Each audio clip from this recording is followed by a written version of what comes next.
Hi everyone, welcome back to High Priestess Transmissions. This is the space where we talk about spiritual sovereignty, energetic truth, and the real journey of becoming the woman that your soul actually came here to be. And today we're diving into stage 2 of the feminine sovereignty path. And if you're not familiar, this feminine sovereignty path is basically the 4-step framework that I came up with that really labels and describes the most common 4 different phases that the divine feminine goes through as a modern woman. And this phase is what I call the warrior. And before we begin, it's very important that I make something super clear to you guys. Okay, this phase is necessary, but it is not the goal. It's a rite of passage for a lot of women. It's an initiation for a lot of us. And it's the moment when the feminine really wakes up and realizes what has been happening around her, and she, in her own way, starts to reclaim her power. But energetically, this phase is actually extremely dysregulated. And if someone stays here too long, it can start damaging their health, their nervous system, and their spirit. So today we're going to be talking about what the warrior phase actually is without romanticizing it. Okay? And this warrior phase usually begins with a moment where the illusion breaks. Maybe somebody betrayed you. Maybe you were lied to. Maybe someone tries to sabotage you, manipulate you, or take advantage of your kindness. Or maybe you simply wake up one day and you realize that you have been abandoning yourself for years. And suddenly, something very deep inside your being and your body says, no more.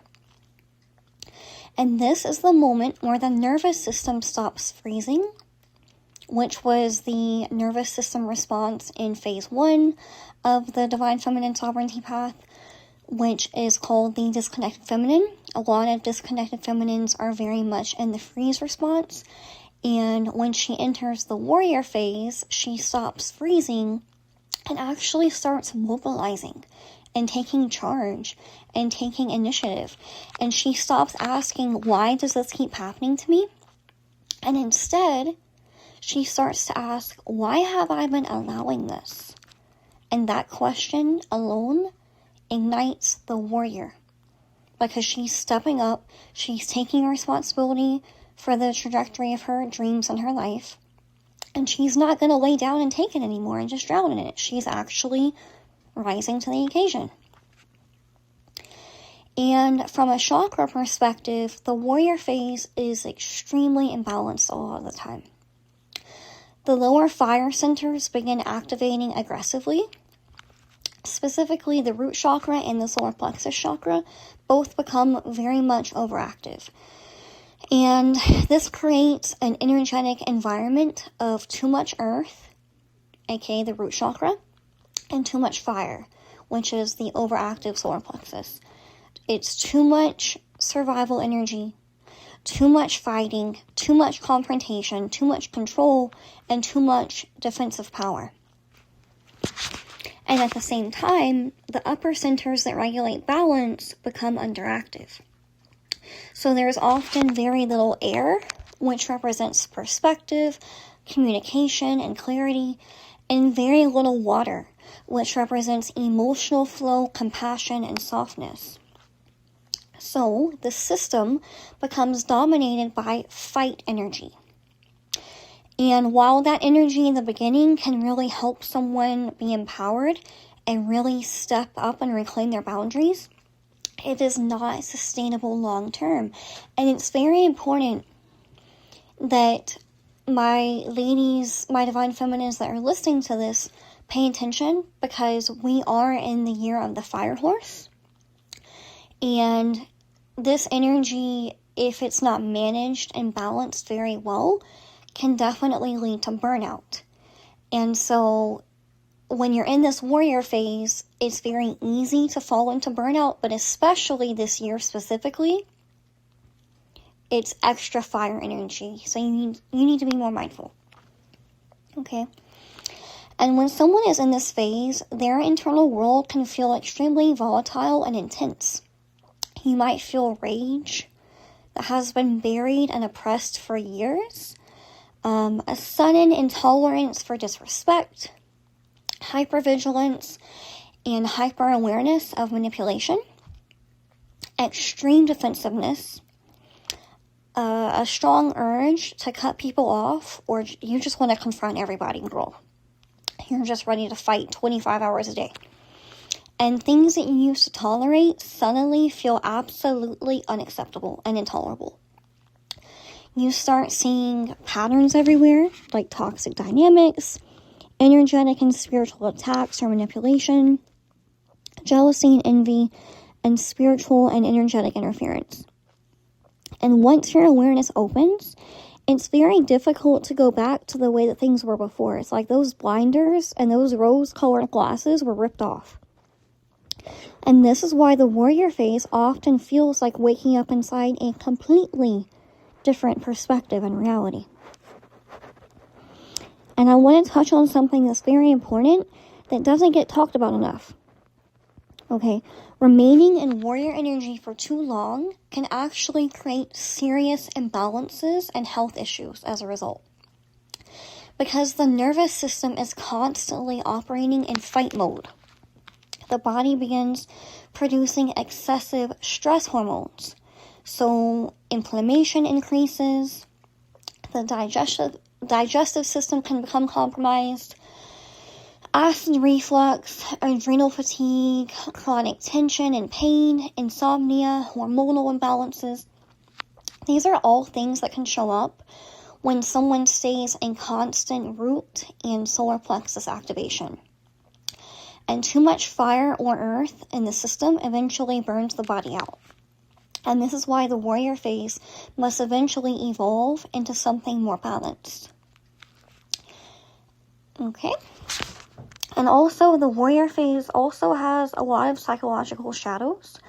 When someone is first reclaiming their power, it's very easy to swing too far in the other direction. So someone who maybe they once had weak boundaries, they might suddenly become very rigid and constricted and tight and guarded. Like there's little to no discretion with their boundaries. They're just guarded when it comes to everything and everybody. Someone who once trusted too easily may become suspicious of everyone. Someone who was once too passive might become addicted to confrontation. And this happens because the nervous system and the energy field is still learning how to regulate power and assertiveness. And the warrior is powerful, but she is also very reactive. And she is very much still healing. Okay. And something to be aware of is beneath the anger, beneath the confrontation, beneath the rigid energy and intense boundaries, the warrior phase is teaching one very important spiritual lesson. Self-responsibility. It forces the feminine to see where she has been giving her power away, where she tolerated disrespect, where she ignored her gut feelings and her higher self and her intuition, and where she has allowed people access to her energy who never deserved it in the first place. And the warrior phase is the moment when the feminine realizes her life is her responsibility. And that realization is what begins the process of sovereignty. But eventually, this fire and this earth must settle. Not because she becomes weak again, but because she becomes wise. And she learns that constant battle is exhausting. She learns that anger cannot be the foundation of her life. She learns that true power requires regulation. And this is where the next stage begins to emerge, the self-healer. And this is the phase where the feminine stops fighting the outside world and begins transforming the inside world. And in turn, her nervous system calms down and starts to regulate and feel safe again. The chakras begin balancing, the elements return to harmony, and the feminine begins building power that is sustainable. Okay? So if you are in the warrior phase right now, if you feel angry, if your tolerance for nonsense has disappeared, if you're seeing things that you never saw before, you are not broken. You are not awakening. But please remember this. The warrior phase is meant to be just an initiation, a rite of passage, like I said, a phase, not a permanent state or identity. The goal is not to stay angry. The goal is to use that awakening to eventually step into something deeper and wiser and ultimately more sovereign.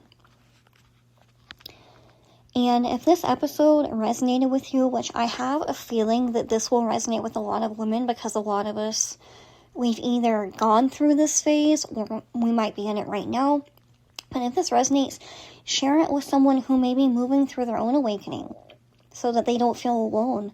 And if you feel called to do work with me on a deeper level, I do offer 90-minute spiritual healing sessions and also 8-week one-on-one transformational containers designed to help women move through these phases in a grounded and nurtured and safe and supportive way, because I know how you feel. I know these 4 phases like the back of my hand because I've been in all of them. And it was very important for me when I was navigating a lot of it to realize that I'm not alone, and that this experience, even though it felt very unique to me, a lot of the things I have felt along the way are things that the modern woman goes through on her divine feminine path. And if you want to book a healing session with me, you can go to sirensnectar.com/booking and book on the appointments tab.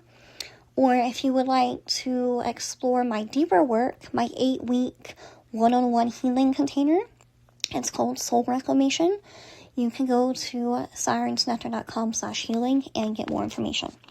And both for my appointments and also if you decide to sign up for one of my containers, my long-term work, Afterpay is available.